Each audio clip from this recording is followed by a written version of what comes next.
मेरे प्यारे विद्यार्थियों, नमस्कार। स्वागत है आप सभी का यस के एक्सीलेंस ट्यूटोरियल में।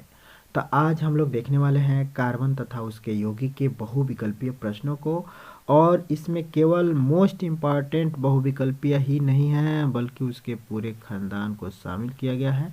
हमने जो है 82 बहुविकल्पीय प्रश्नों को लिया है और ये 82 के 82 आपको यूपी बोर्ड एग्जाम में 20 में 20 जरूर नंबर दिलवाएंगे। इसमें से एक भी क्वेश्चन इधर उधर नहीं होने वाला है, क्योंकि हमने जो है पूरे खानदान को शामिल किया है, केवल महत्वपूर्ण ही नहीं। क्योंकि इसमें गेस नहीं पढ़ाया जा रहा है, इसमें ऑल जो है बहुविकल्पी प्रश्नों को पढ़ाया जा रहा है और इसमें से आपको यूपी बोर्ड एग्जाम में 100% मिलेंगे। तो चलिए हम लोग शुरू करते हैं, ठीक है। बिना किसी देरी के शुरू करते हैं। 1 मिनट थोड़ा डिलीट कर दें, ठीक है। अब हम लोग बिना किसी देरी के बहुविकल्पी प्रश्न को देखना शुरू करते हैं। यहाँ पे हम देख रहे हैं पहला बहुविकल्पी प्रश्न क्या है। कौन सा कार्मिक यौगिक असंतृप्त यौगिक है। यहाँ पे आप लोग देख पा रहे होंगे कि कौन सा कार्मिक यौगिक असंतृप्त यौगिक है। तो इसमें देखिए असंतृप्त यौगिक कौन सा होता है। देखिए मेथेन, एथेन, प्रोपेन, एल्कोहल। देखिए मेथेन भी जो है संतृप्त होता है, एथिल एल्कोहल भी जो है संतृप्त होगा और इसमें जो है एथेन भी संतृप्त होगा, लेकिन एथिलीन जो है असंतृप्त होगा। एथिलीन जो है क्या होगा, असंतृप्त। क्योंकि देखिए संतृप्त हाइड्रोकार्बन में सिंगल बॉन्ड होता है, असंतृप्त में कार्बन कार्बन के बीच डबल बॉन्ड होता है और ट्रिपल बॉन्ड होता है, ठीक है। ये आप लोग को पता होना चाहिए कि संतृप्त हाइड्रोकार्बन में कार्बन कार्बन के बीच सिंगल बॉन्ड होता है, असंतृप्त हाइड्रोकार्बन में कार्बन कार्बन के बीच डबल बॉन्ड और ट्रिपल बॉन्ड होता है, ठीक है। तो इसलिए एथिलीन में डबल बॉन्ड पाया जाएगा, बाकी वह सब में जो है सिंगल बॉन्ड पाया जाता है, ठीक है। मेथेन, एथेन, प्रोपेन, ब्यूटेन सब एल्केन ग्रुप का है, तो एल्केन ग्रुप में सब में जो है सिंगल बॉन्ड पाया जाता है और ये संतृप्त हाइड्रोकार्बन होते हैं। तो असंतृप्त हाइड्रोकार्बन यहाँ पे आपका होगा एथिलीन। ओके, नेक्स्ट क्वेश्चन है संतृप्त हाइड्रोकार्बन में नहीं होता है। संतृप्त हाइड्रोकार्बन में क्या नहीं होता है, तो एकल बॉन्ड होता है, चतुष्फल की संरचना भी होता है, चतुष्फल की संरचना भी होता है, सी और सी में बंध कोण 109 डिग्री 28 मिनट का भी होता है, ये भी होता है। किंतु परंतु मगर आगे देखते हैं कार्बन कार्बन के बीच डबल बॉन्ड नहीं होता है। और संतृप्त हाइड्रोकार्बन में कार्बन कार्बन के बीच डबल बॉन्ड नहीं होता है, सिंगल बॉन्ड होता है। कार्बन कार्बन के बीच क्या होता है, सिंगल बॉन्ड होता है, ठीक है। तो हमारा ऑप्शन दूसरा का डी सही होगा। ओके, ऑप्शन डी सही होगा। सही कर लिए होंगे उम्मीद करते हैं। एक भी क्वेश्चन इसमें से बाकी नहीं लगेगा, आपको यूपी बोर्ड एग्जाम में 100% क्वेश्चन कार्बन तथा उसके यौगिकों से मिलेगा ही मिलेगा। क्वेश्चन नंबर 3 देखते हैं। ओके, चलिए ब्यूटेन का रासायनिक सूत्र क्या है। जानते होंगे तो बताइए, नहीं जानते हैं तो हम बताएंगे। ब्यूटेन का रासायनिक सूत्र क्या है। देखिए ब्यूटेन का रासायनिक सूत्र क्या होगा, तो देखिए एक कार्बन को जो है हम लोग क्या करते हैं, मेथ एथ, 2 कार्बन को, 3 कार्बन को मेथ एथ, प्रो ब्यूट, 4 कार्बन को ब्यूट कहते हैं। तो देखिए सबसे पहले तो देखिए कि कार्बन 4 गो किस में है, तो सबसे पहले कार्बन 4 गो है में दिख रहा है, ठीक है। अब इसके बाद से हम लोग देखते हैं कि एल्केन का सूत्र होता है CN H2N +2 होता है, ठीक है। +2 होता है, यहाँ लिखने का जगह नहीं है, ठीक है, +2 होता है, ठीक है।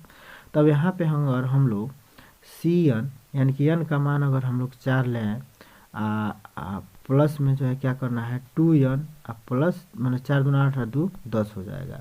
तो आराम से जो है ये वाला विकल्प सही हो जाएगा। माने ब्यूटेन का रासायनिक सूत्र अगर हम लोग देखें तो C4H10 होगा। ओके, तो C4H10 आपका डी विकल्प सही होगा। इसके बाद से आप नेक्स्ट क्वेश्चन देखिए। नेक्स्ट क्वेश्चन है बेंजीन का आणविक सूत्र क्या होता है। तो ये जो है बेंजीन का आणविक सूत्र आप लोग को याद रखना पड़ेगा कि बेंजीन का आणविक सूत्र क्या होता है, तो C6H6 होता है, C6H6 होता है। तो इसका विकल्प आपका सी सही होगा। चौथा का विकल्प कौन सा सही होगा, सी। ओके, नेक्स्ट क्वेश्चन मेथेन में सहसंयोजी आबंध होते हैं। तो मेथेन में सहसंयोजी आबंध कितने होते हैं। देखिए मेथेन का संरचना होता है क्या कि सी पे जो है 4 गो कार्बन, ठीक है। और ये जितने डंडे दिख रहे हैं ये डंडे यही आपके जो है ससंयोजी आबंधों की संख्या है। तो इसमें ससंयोजी आबंध आप लोग अब पता कर लिए होंगे कि कितने डंडे दिख रहे हैं, 4। तो ससंयोजी आबंध कितने होंगे, 4। ओके, तो पांचवा का विकल्प आपका जो है सी सही होगा। आगे बढ़ते हैं। देखिए दोस्तों, आगे बढ़ने के लिए हम डिलीट कर दे रहे हैं जो ऑप्शन बता रहे हैं, ठीक है। तो इसमें घबराइएगा मत, पांचवा का ऑप्शन क्या होगा, तो सी सही होगा, ठीक। अब इसको नोट कर लीजिए। आगे बढ़ते हैं। अब छठवां देखते हैं हम लोग। छठवां है एसिटिक अम्ल के कितने प्रतिशत विलयन को सिरका कहा जाता है। एसिटिक अम्ल के कितने प्रतिशत विलयन को सिरका कहा जाता है, तो 3 से 4% विलयन को सिरका कहा जाता है, ये याद रखिएगा। 3 से 4% विलयन को सिरका कहा जाता है। ओके, आगे देखते हैं, देख ले रहे हैं रिकॉर्डिंग चल रहा है कि नहीं, ठीक है, चल रहा है। अब यहाँ पे जो है फिर हम लोग देखते हैं 7वां नंबर क्वेश्चन। भाई छठवां का तो बी सही है, बी पे ट्रिक किया गया है, वाले जो भी दिख रहा है, ठीक है। तो छठवां का बी होगा। अब 7वां क्वेश्चन देखते हैं। 7वां क्वेश्चन, कार्बनिक यौगिकों की अधिक संख्या होने का कारण है। अब कार्बनिक यौगिक जो है अधिक संख्या में काहे हैं, तो कार्बन की अधिक क्रियाशीलता है, इतना सटीक जवाब नहीं है, ठीक है। कार्बन की परिवर्तित संयोजकता होता है, ये भी जो है ठीक नहीं है।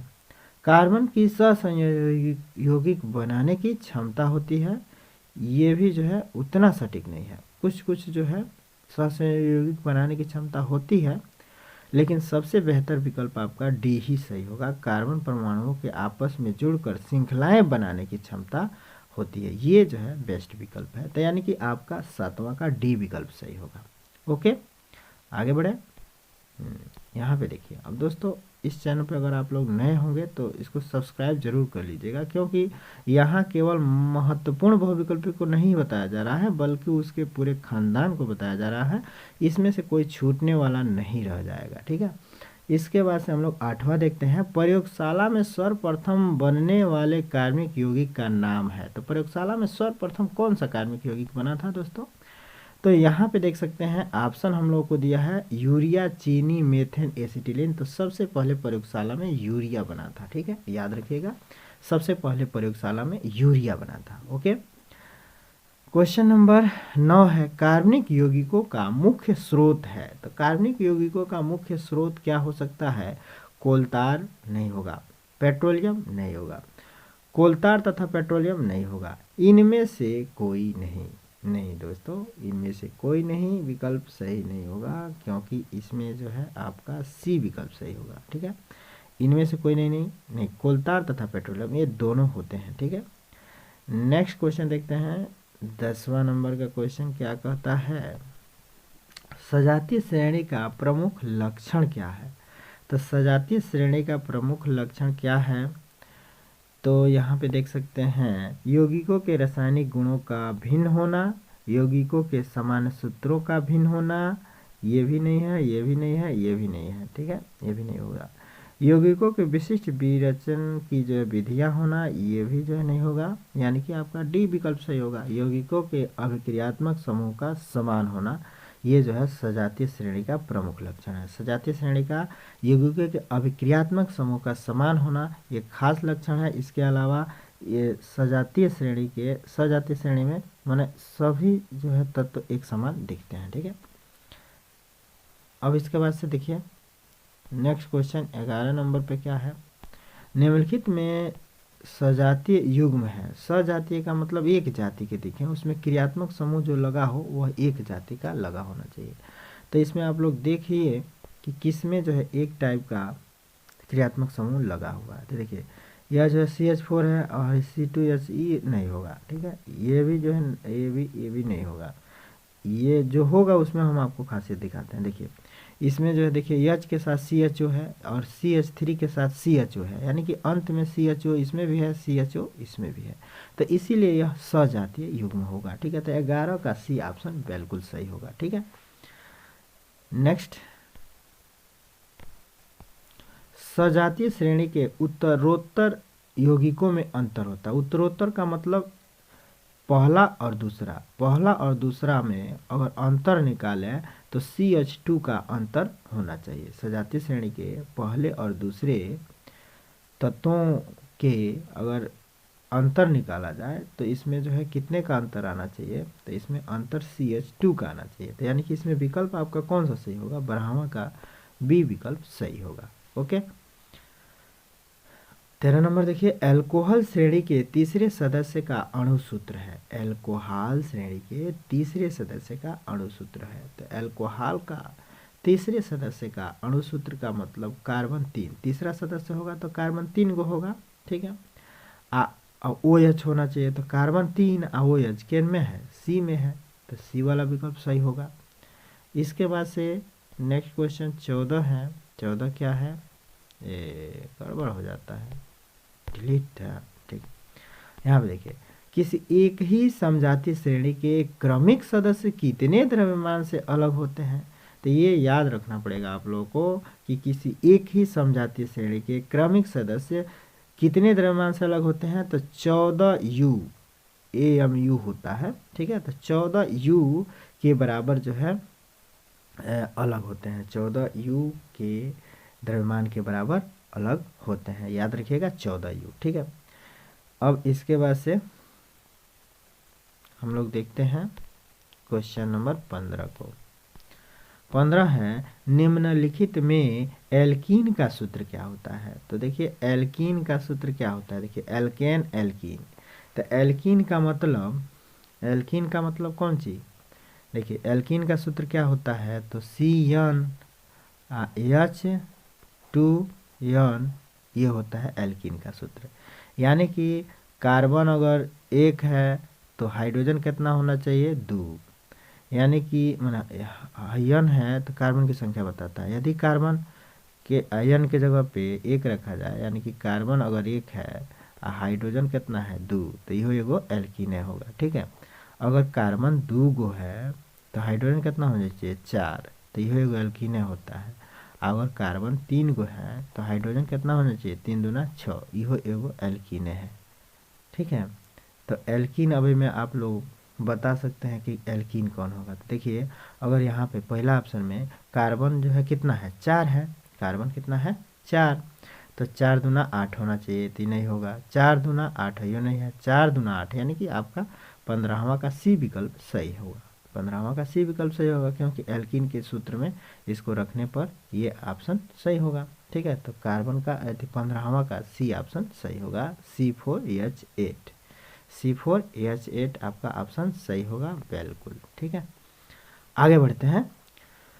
क्वेश्चन नंबर 16 है, निम्नलिखित में एल्काइन का सूत्र क्या होता है। तो देखिए एल्काइन का सूत्र क्या होता है, तो एल्काइन का सूत्र होता है CnH2n -2। यानी कि कहने का मतलब ये है कि कार्बन के संख्या के दोगुने में से 2 घटाने पर आना चाहिए लास्ट वाला हाइड्रोजन की संख्या। तो यहाँ पे देखिए 3 का दोगुना करेंगे तो 3 दूना 6 और -2 होना चाहिए, तो पहला ऑप्शन गलत है। इसमें देखिए बी में तो 2 का दोगुना करेंगे तो 2 दूना 4 और 4 में से 2 हटाएंगे तो 2 होना चाहिए, तो यह आ ही नहीं रहा है, सूत्र पर फिट नहीं बैठ रहा है। ठीक है, उसके बाद से C6 या C है, 6 का दोगुना करेंगे आज 6 दूना 12, 12 में से 2 घटाएंगे तो 6 अबे नहीं करेगा, ये होबे नहीं करेगा। तो जब ये तीनों नहीं होगा तो क्लियर है कि डी सही होगा। अब इसमें देख भी लीजिए 3 का माने कार्बन की संख्या 3 है तो सी के जगह पे 3 भरेंगे और फिर एच यहाँ पे 2 आयन के जगह पे 3 भरेंगे और -2 करेंगे, तो 3 दूना 6 में से 2 जा 4, तो यहाँ पे देखिए C3H4 हो जा रहा है। यानी कि एल्काइन के सूत्र में बिल्कुल फिट बैठ रहा है C3H4, तो इसलिए यह क्या होगा, एल्काइन। ठीक, यहाँ से देखिए क्वेश्चन 2006 में पूछा था और 2013, 14, 13, 15, 16 में भी पूछा है, तो इस टाइप के क्वेश्चन पूछे जा सकते हैं। ठीक है, तो इस टाइप के क्वेश्चन आप लोग याद रखिएगा। एल्केन एल्कीन एल्काइन, एल्केन का सूत्र याद रखिएगा CnH2n+2 होता है, ये एल्केन है, ये क्या है, एल्केन। एल्कीन का याद रखिएगा CnH2n होता है एल्कीन का। एल्काइन का क्या होता है, तो CnH2n H2N माइनस में 2, ये तीनों सूत्र याद रखिएगा, ठीक है। ये एल्केन का सूत्र है, ये एल्कीन का सूत्र है, यह एल्काइन का सूत्र है, ठीक है। एल्केन, एल्कीन, एल्काइन याद रखिएगा। आगे देखते हैं, आगे है क्वेश्चन नंबर 17। क्वेश्चन नंबर 17 क्या है? कार्बनिक यौगिक कार्बनिक यौगिक अकार्बनिक यौगिक की तुलना में जल से अधिक घुलनशील होते हैं। ये बात सही नहीं है, ठीक है। जल में अधिक घुलनशील होते हैं, सही नहीं है। सही क्या होगा? तो ये इनका क्वथनांक व गलनांक अपेक्षाकृत कम होता है, ये ऑप्शन डी सही होगा इसका, ठीक है। इसके बाद से हम लोग 18 नंबर का क्वेश्चन देखते हैं। निम्नलिखित में असंतृप्त यौगिक हैं। तो असंतृप्त यौगिक में दोस्तों पहले ही आप लोगों को बताया जा चुका है असंतृप्त यौगिक कौन होगा। असंतृप्त यौगिक कौन होगा? तो यहाँ पे देखिए ऑप्शन निम्न में कौन असंतृप्त यौगिक है? तो इसमें देखिए सबसे पहले हम लोग देखेंगे कि कार्बन कार्बन के बीच डबल बॉन्ड कहीं दिख रहा है, तो कार्बन कार्बन के बीच असंतृप्त यौगिक वही होगा कि कार्बन कार्बन के बीच डबल बॉन्ड या ट्रिपल बॉन्ड दिखे। तो देखिए ये सी विकल्प ऐसा है जिसमें कार्बन कार्बन माने CH और CH2 इन्हीं के बीच डबल बॉन्ड दिख रहा है, कार्बन कार्बन के बीच डबल बॉन्ड, ठीक है। इसमें देखिए इसमें कार्बन और ऑक्सीजन के बीच है, इसमें भी कार्बन ऑक्सीजन के बीच है, इसमें भी कार्बन ऑक्सीजन के बीच है, केवल इसी में कार्बन कार्बन के बीच डबल बॉन्ड है। तो 18 का सी विकल्प सही होगा। नेक्स्ट, निम्नलिखित में असंतृप्त यौगिक है। तो निम्नलिखित में असंतृप्त यौगिक कौन सा होगा? तो असंतृप्त का मतलब इसमें भी देखिए असंतृप्त का मतलब कि कार्बन कार्बन के बीच डबल बॉन्ड आए। तो कार्बन कार्बन के बीच डबल बॉन्ड किस में आएगा? देखिए हाई जो है क्या है, ये वाला पहला ऑप्शन। तो ये मेथेन है, तो मेथेन है। ये जो है देखिए ये एल्केन का है, एल्केन ही है क्योंकि 2 है, कार्बन की संख्या 2 है, हाइड्रोजन की संख्या 2 दूना 4 और 2 6 है, यानी कि एल्केन के सूत्र पे है। तो एल्केन असंतृप्त होता नहीं है, तो ये दोनों ऑप्शन नहीं होगा, ठीक है। अच्छा, सी में देखिए तो सी ऐसे ही नहीं होगा क्योंकि कार्बन ऑक्सीजन माने ये जो है क्या है, तो ये जो है अल्कोहल है, अल्कोहल नहीं, अल्कोहल नहीं है, ये कार्बोक्सिलिक एसिड है, ठीक है, COOH होगा। तो ये भी नहीं होगा, ये आपका ऑप्शन डी सही होगा क्योंकि ये एल्कील है, एल्केन एल्कील। देखिए 2 का दूना 4, यानी कि एल्कील समूह का है। एल्कील क्या होता है? असंतृप्त हाइड्रोकार्बन होता है। तो ये ऑप्शन डी सही होगा आपका, ठीक है। नेक्स्ट 20वां। अब यहाँ पे देखिए 20वां है ग्रेफाइट विद्युत का है। तो ग्रेफाइट विद्युत का क्या होता है? सुचालक होता है, याद रखिएगा ग्रेफाइट विद्युत का सुचालक होता है। थोड़ा सा स्पीड बढ़ाना पड़ेगा क्योंकि बहुविकल्पी प्रश्न ज़्यादा हैं, वीडियो बड़ा हो जाएगा तो आप लोग देखते नहीं हैं क्योंकि आप लोग तो भाई समय का अभाव रहता है। तो यहाँ पे देखिए हम अब थोड़ा सा स्पीड बढ़ाएंगे। तो फुलेरिन में कार्बन के परमाणु किस रूप में व्यवस्थित रहते हैं? तो फुलेरिन में देखिए फुलेरिन में फुटबॉल की तरह कार्बन परमाणु व्यवस्थित रहेंगे, इसको याद रखिएगा। फुलेरिन में फुटबॉल की तरह कार्बन परमाणु व्यवस्थित रहेंगे, ठीक है। 22वां है एल्कीन श्रेणी का सामान्य सूत्र। तो एल्कीन, एल्केन, एल्कीन, एल्काइन का सूत्र हम आप लोग को बता चुके हैं। तो एल्कीन में जो है क्या रहेगा? CnH2n रहेगा, यानी कि बी विकल्प सही होगा। 23 नंबर क्वेश्चन फटाक से देखते हैं। एल्कीन, अब देखिए एल्कीन श्रेणी का प्रथम सदस्य क्या होगा? तो एल्कीन का मतलब कि प्रथम होगा तो कार्बन के मान 1 होगा। तो कार्बन, पहले कार्बन को क्या कहते हैं? मेथ, और दूसरे कार्बन को क्या कहते हैं? एथ, है। तो मेथ एथेन माने मेथेन एथेन तो ये होगा नहीं एल्कीन का। तो एथिलीन, एसिटिलीन। तो इसमें देखिए एथिलीन आपका ऑप्शन सही होगा क्योंकि एसिटिलीन नहीं होगा, एथिलीन होगा प्रथम सदस्य। एल्काइन श्रेणी का समान सूत्र। तो एल्केन, एल्किन, एल्काइन। एल्काइन में 2 घट रहा था तो ये होगा, ठीक है, सी। इसके बाद से हम लोग 25वां देखते हैं। किसी एक त्रिबंध वाले हाइड्रोकार्बन का अणु सूत्र होता है। तो त्रिबंध का मतलब एल्केन, एल्किन, एल्काइन मैंने लस्टवा होता है। एल्काइन जो होता है वे त्रिक आबंध बनाते हैं। तो त्रिबंध वाले तत्वों का सूत्र क्या होता है? तो CnH2n-2, यानी कि डी ऑप्शन सही है। इसके बाद से 26 नंबर देख लीजिए, इसका डी ऑप्शन सही होगा।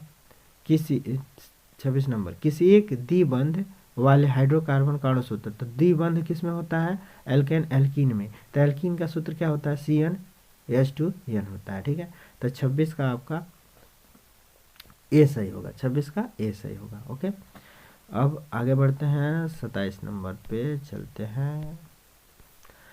27 नंबर क्वेश्चन है, एसिटिक अम्ल में क्रियात्मक समूह है। तो एसिटिक अम्ल में क्रियात्मक समूह क्या होता है?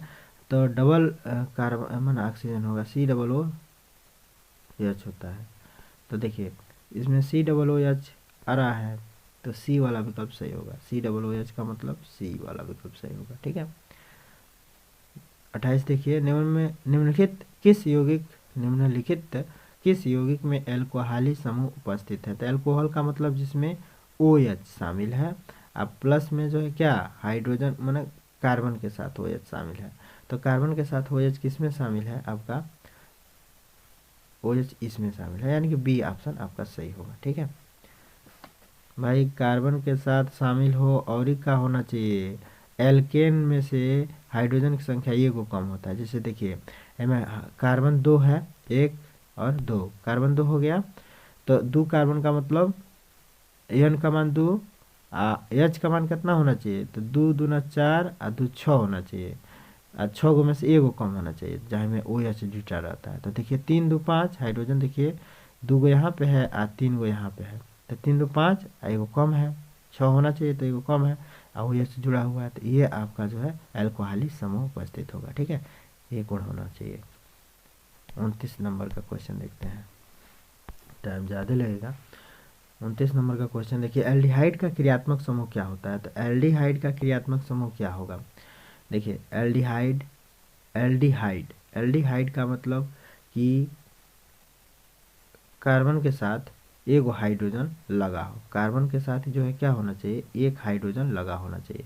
तो देखिए कार्बन के साथ एक हाइड्रोजन किधर लगा हुआ है? देखिए यहाँ सी वाले विकल्प में कार्बन के साथ एक हाइड्रोजन लगा हुआ है। ठीक है, ऑक्सीजन तो होना ही चाहिए, लेकिन कार्बन के साथ एक हाइड्रोजन लगा होना चाहिए।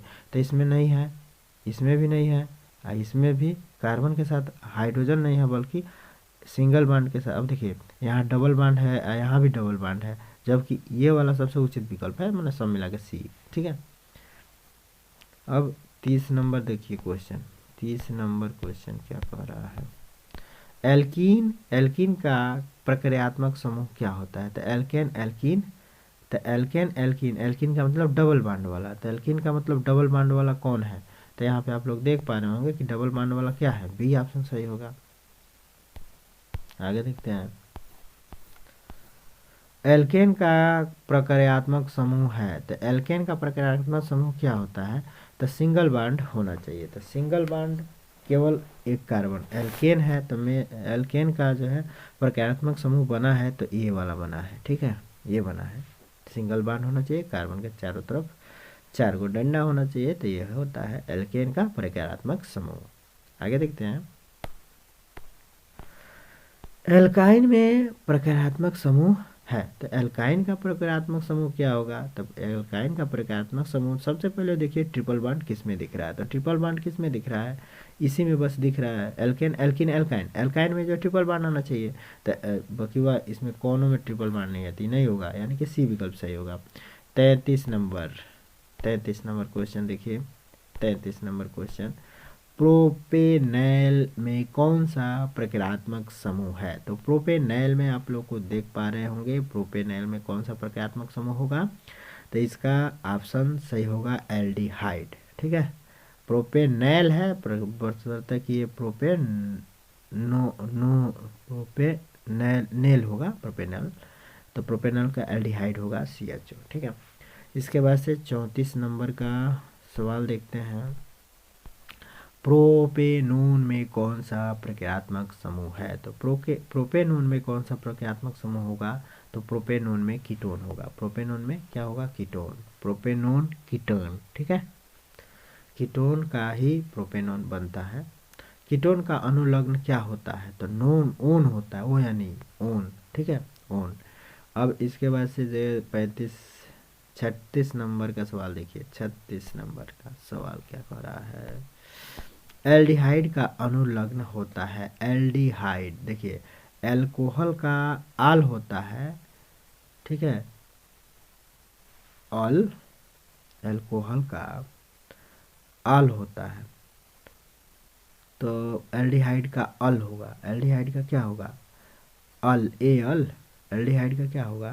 तो ए अल होगा, ठीक है। एल्डिहाइड का ए अल होता है, एल्कोहल का ओ एल होता है, अल, मेथेनॉल, प्रोपेनॉल, ठीक है।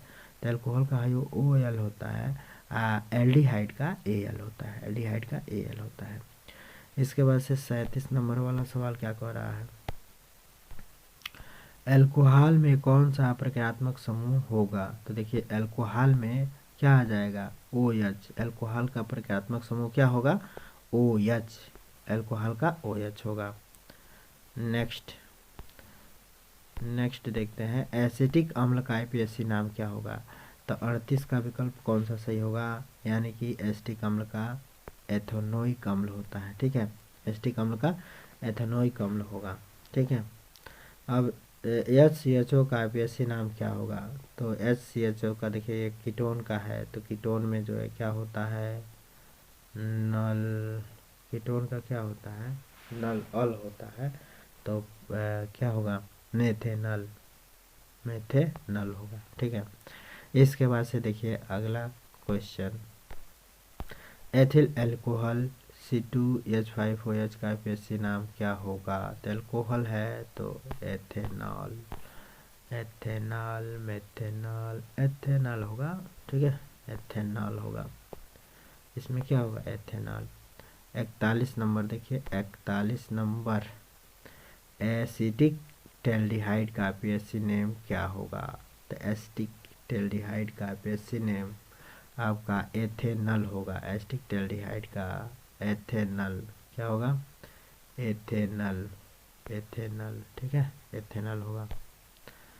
अगला क्वेश्चन है, एसीटोन का आईपीएससी नाम क्या है? तो एसीटोन का आईपीएससी नाम, एसीटोन का आईपीएससी नाम आपका हो जाएगा propanone. Propanone, acetone, ketone, ketone में ओन जुड़ता है, नोन, ठीक है, तो प्रोपेनोन हो जाएगा एसीटोन का। फिर यहाँ पे सरलतम हाइड्रोकार्बन का आईपीएससी नाम होगा, तो सरलतम हाइड्रोकार्बन का आईपीएससी नाम मेथेन होगा, ठीक है। सबसे सरल हाइड्रोकार्बन मेथेन होता है, मेथ एथ प्रो, ठीक है, मेथेन, एथेन, प्रोपेन, ब्यूटेन, ठीक है। तो ये सब जो है क्या है? हाइड्रोकार्बन ही है, लेकिन सबसे सरलतम मेथेन होगा, ठीक है, याद रखिएगा। 44 नंबर, प्रोपेनल है, तो प्रोपेन का मतलब कार्बन 3, तो हेमे से कौन नहीं होगा? कार्बन 3 हेमे, हेमे दिख रहा है, हेमे दिख रहा है। अब प्रोपेनल कौन होगा? तो यहाँ पे देखिए प्रोपेनल कौन सा होगा? तो डी जो है इसमें जो है प्रोपेनल, तो प्रोपेनल का मतलब ऑल है, ये बी विकल्प सही होगा, ठीक है। प्रोपेन माने कार्बन 3 को है, हाइड्रोजन की संख्या कितना होना चाहिए? 3 दूना 6 ऑल में, ठीक है, तो 6, ठीक है, तो ये होगा बी। 45 नंबर का विकल्प देखिए, 45 नंबर का मतलब ब्यूटीन में समावयवों की संख्या होती है, तो ब्यूटीन में समावयवों की संख्या मात्र 2 होता है, याद रखिएगा, ब्यूटीन में समावयवों की संख्या मात्र 2 होता है। इसके बाद से है 46 नंबर का क्वेश्चन, ब्यूटेनॉल चतुर कार्बन यौगिक है जिसका प्रक्रियात्मक समूह है, तो इसका ब्यूटेनॉल का क्या होगा? एल्कोहल। ब्यूटेनॉल का प्रक्रियात्मक समूह क्या होगा? एल्कोहल, यानी कि डी ऑप्शन सही होगा। 47 का देखिए, C2H6 का आईपीएससी नेम क्या होगा? तो एगो कार्बन है, 2 2 4 2 6, यानी कि एल्केन ग्रुप का है, तो मेथ एथेन होना चाहिए, यानी कि 47 का बी होगा, ठीक है, 47 का बी ऑप्शन सही होगा। आगे देखते हैं, एथेन का आणविक सूत्र C2H6 है, इसमें सहसंयोजक आबंधों की संख्या कितनी है?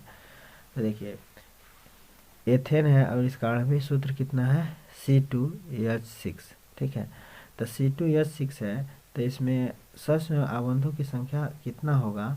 तो छः दो आठ, आठ में से जो है छः दो आठ, आठ में से एक घटा दीजिए, ठीक है, तो सस्वयं आबंध निकल जाएगा, ठीक है। बस एक घटा दीजिए जो एल्केन ग्रुप का है उनमें से, ठीक है, एल्केन ग्रुप का है, बस उसी में से छः दो आठ कर दीजिए, एगो घटा दीजिए बस, ठीक है। तो इसका जो सस्वयं की संख्या निकल जाएगा। अच्छा है, अगर निकालना चाहें तो निकाल सकते हैं। जैसे देखिए कार्बन दो गो है तो दो गो कार्बन लिख दीजिए। एल्केन एथेन है, एल्केन ग्रुप का है, तो कार्बन कार्बन के बीच सिंगल बॉन्ड बनाइए। तो एगो दो गो तीन गो चार गो, कार्बन के चार गो हाइड्रोजन पूरा कर दीजिए, एगो दो गो तीन गो चार गो है, एगो है, ठीक है। तो चार गो, अब देखिए कितने हो रहे हैं, तो एक दो तीन चार पाँच छः सात, अब भाई सब डंडा गिन लीजिए, तो एक दो तीन चार पाँच छः सात, तो इसीलिए सात को जो है क्या होंगे, सस्वयं आबंध होंगे, ठीक है। तो ऐसे इसको पता कर लेते हैं। तो सबसे बढ़िया ट्रिक है कि 6 दो 8 कर लीजिए, एगो एल्केन ग्रुप का है तो एगो घटा दीजिए, तो 7 गो हो जाता है सस्वयं आबंध, ठीक है। आगे देखिए, साइक्लोहेक्सेन का आणविक सूत्र है, साइक्लोहेक्सेन का आणविक सूत्र क्या है, ठीक है। तो साइक्लो का मतलब कार्बन 6 गो होना चाहिए, कार्बन क्या होना चाहिए 6 गो, और 6 दूना 12 हाइड्रोजन होना चाहिए साइक्लोहेक्सेन में। तो 49 का आपका डी ऑप्शन सही होगा, 49 का डी ऑप्शन सही होगा। 50 हाइड्रोकार्बन के दहन से उत्पन्न होती है, हाइड्रोकार्बन के दहन से क्या उत्पन्न होता है, तो हाइड्रोकार्बन के दहन से जल उत्पन्न होता है और कार्बन डाइऑक्साइड उत्पन्न होता है। तो आपका ऑप्शन बी सही होगा, जल और कार्बन डाइऑक्साइड, बी वाला ऑप्शन सही होगा।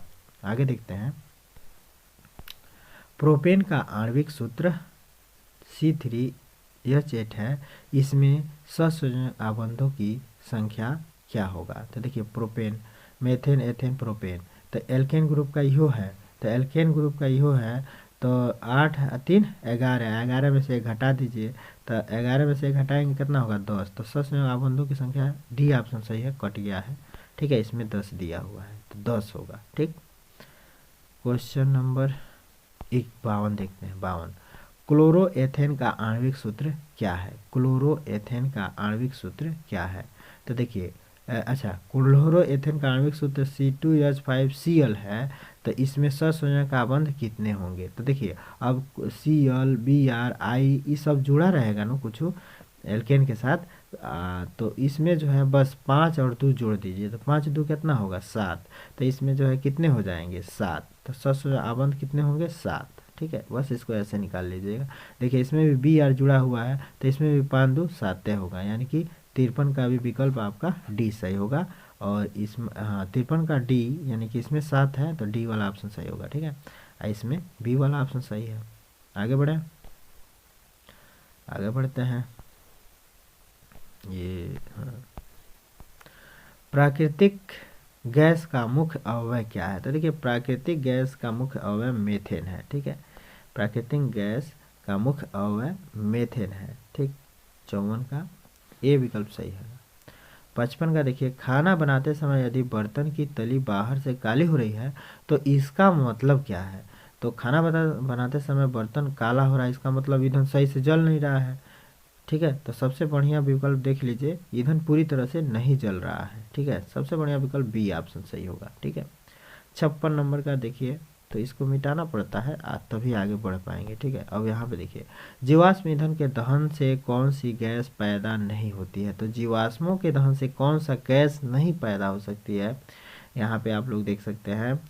तो कार्बन मोनोऑक्साइड नहीं पैदा हो सकती है, कार्बन डाइऑक्साइड नहीं होगी, सल्फर डाइऑक्साइड नहीं होगी, ठीक है, मैंने होगी, लेकिन कौन सी नहीं होगी, ये सब जो है कार्बन मोनो ये सब विषैले गैस है और ये प्राप्त होती है, लेकिन नहीं होगी तो ऑक्सीजन, यानी कि आपका जो है कौन सा विकल्प सही होगा, केवल डी विकल्प सही होगा, 56 का डी विकल्प सही होगा। 57 देखिए, भूपर पट्टी में खनिजों के रूप में कार्बन कितनी प्रतिशत मात्रा में उपस्थित है। तो भूपर पट्टी में लगभग 0.02%, लगभग 0.02% भूपर पट्टी में खनिज कार्बन उपस्थित है। ईंधन के रूप में किस कार्बन यौगिक का सबसे अधिक उपयोग होता है। तो ईंधन के रूप में सबसे अधिक मेथेन का ही उपयोग होता है, ठीक है, मेथेन का ही उपयोग किया जाता है। आगे देखते हैं, कीटोन में समूह उपस्थित होता है। तो कीटोन कीटोन एल्डिहाइड। कीटोन में कार्बन के साथ 2 गो कार्बन और ऑक्सीजन, यानी कि कीटोन का ऑप्शन आपका बी सबसे उपयुक्त होगा, बी। ठीक है, कीटोन का यही होता है, याद रखिएगा, इस तरह से स्ट्रक्चर होता है।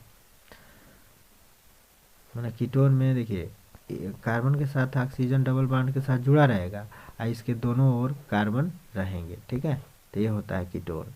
तो हाई ऐसे ही जो है छोड़ा है, इसका मतलब कि 2 गो, हाई ऐसे कर दिया, इसका मतलब भी 2 गो कार्बन। ठीक है, अब देखिए एथेनाइक अम्ल का अणुसूत्र क्या होगा। तो एथेनाइक अम्ल का अणुसूत्र क्या होगा, तो यहाँ पे देखिए CH3O, यानी कि आपका एथेनाइक का कार्बोक्सिलिक, ये वाला होगा, सी ऑप्शन सही होगा। ठीक है, 60 नंबर क्वेश्चन खत्म। अब हम लोग देखते हैं 61 नंबर। सिरका का तनु विलयन है। तो सिरका का अगर तनु विलयन आप लोग जानते हैं तो बता सकते हैं कमेंट में, नहीं जानते हैं तो देखिए सिरका का तनु विलयन, देखिए सिरका का तनु विलयन क्या होगा, मेथेनॉल, एथेनॉल, एथेनाइक अम्ल, मेथेनाइक अम्ल। तो इसका ऑप्शन आपका एथेनाइक अम्ल होगा, सिरका का तनु विलयन। ठीक है, अब यहाँ पे देखिए एस्टीकरण से कौन सी गंध उत्पन्न होती है। तो एस्टीकरण से मृदु सुगंध उत्पन्न होता है, मृदु सुगंध उत्पन्न होता है एस्टीकरण में। ठीक है, साबुन निर्माण में। ग्लेशियर एसिटिक, ग्लेशियल एसिटिक अम्ल में कितने प्रतिशत एथेनाइक अम्ल होता है, एथेनाइक अम्ल होता है। तो यहाँ पे देख सकते हैं ग्लेशियल में तो एथेनाइक अम्ल आपका इसमें 100% होता है। इसमें कितना होता है, 100% होता है। ठीक है, क्षारीय KMnO4 का अम्लीय विलयन K2Cr2O7 कहलाता है। ऑक्सीकारक उत्प्रेरक क्या कहलाएगा, ऑक्सीकारक कहलाएगा। ठीक है, अगला क्वेश्चन 64-65। कार्बोक्सिलिक अम्लों का सामान्य सूत्र है। कार्बोक्सिलिक अम्लों का सामान्य सूत्र क्या होगा। तो विकल्प अगर आप लोग जानते हैं तो बताइए, नहीं तो हम बताते हैं, इसका ए सही होगा। ठीक है, आगे देखते हैं। संपीड़ित प्राकृतिक गैस CNG का प्रमुख घटक क्या है। तो संपीड़ित प्राकृतिक गैस CNG का प्रमुख घटक आप लोग जानते हैं तो बताइए, नहीं तो हम बताते हैं, मेथेन होगा। ठीक है, आगे देखते हैं। निम्नलिखित में से किसका उपयोग इत्र बनाने में होता है। तो निम्नलिखित में से किसका उपयोग इत्र बनाने में होगा, अगर आप लोग जानते हैं तो बता सकते हैं, नहीं तो हम बता रहे हैं एस्टर। ठीक है, 68 का देखिए, निम्न में से किस यौगिक की प्रकृति अम्लीय होती है। तो अम्लीय में एस्टिक अम्ल होना चाहिए, यानी कि COOH, यानी कि सी होगा ऑप्शन 68 का। 69 का देखिए, 69 नंबर, मार्स गैस का रासायनिक सूत्र होता है। मार्स गैस कौन सा गैस है, CH4। मार्स गैस को जो है CH4 कहते हैं भाई। मार्स गैस कौन होगा, CH4। ये जो है सड़े गले चीज़ों से वह मेथेन होता है, मार्स गैस मेथेन को ही कहा जाता है। ठीक है, आगे देखते हैं। एल्कोहलों के विहाइड्रोजनीकरण से यौगिक प्राप्त होता है। तो एल्कोहलों के विहाइड्रोजनीकरण से कौन सा गैस प्राप्त होगा, क्या अभिक्रिया क्या है, एल्कोहलों के विहाइड्रोजनीकरण से यौगिक प्राप्त होता है एल्डिहाइड। क्या होगा, एल्डिहाइड। 71 नंबर, एक अल्कोहल और कार्बोक्सिलिक अम्ल के साथ होने वाला अभिक्रिया कहलाता है। एक अल्कोहल और कार्बोक्सिलिक अम्ल के साथ होने वाला अभिक्रिया क्या कहलाता है, याद रखिएगा, एस्टीकरण। एस्टीकरण साबुन बनाने में प्रयोग किया जाने वाला पदार्थ है। तो साबुन बनाने में कौन सा पदार्थ प्रयोग किया जाता है, तो सोडियम हाइड्रोक्साइड, याद रखिएगा। आगे बढ़ते हैं। साबुन बनाने के लिए आवश्यक पदार्थ है। तो साबुन बनाने के लिए कौन सा आवश्यक पदार्थ है, तो साबुन बनाने के लिए सबसे आवश्यक पदार्थ इसमें कास्टिक सोडा होगा, यही विकल्प सही होगा। इसके बाद से